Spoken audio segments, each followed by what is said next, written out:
తెలంగాణ సర్కారు త్రూఅవుట్ తెలంగాణ మరియు హైదరాబాద్లో అధికారికంగా భూమి వాల్యూ తక్కువగా ఉందని భావించి గవర్నమెంట్ వాల్యూని త్వరలో పెంచబోవడానికి సిద్ధపడుతున్నారు.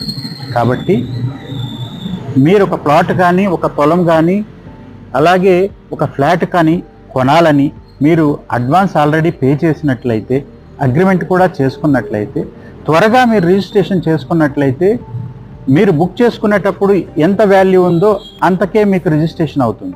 కాకుండా మీరు వాల్యూ పెరిగిన తర్వాత మరి రిజిస్ట్రేషన్ చేసుకుంటే గవర్నమెంటు వాల్యూ పెంచడం వల్ల తదనుగుణంగా మీకు స్టాంప్ డ్యూటీ పెరిగి వాల్యూ పెరుగుతుంది. కాబట్టి త్వరగా మీరు రిజిస్ట్రేషన్ ప్రక్రియను పూర్తి చేసుకున్నట్లయితే కొంత అమౌంట్ని మీరు సేవ్ చేసుకున్నట్లు అవుతుంది. తెలంగాణ సర్కారు త్రూఅవుట్ తెలంగాణ మరియు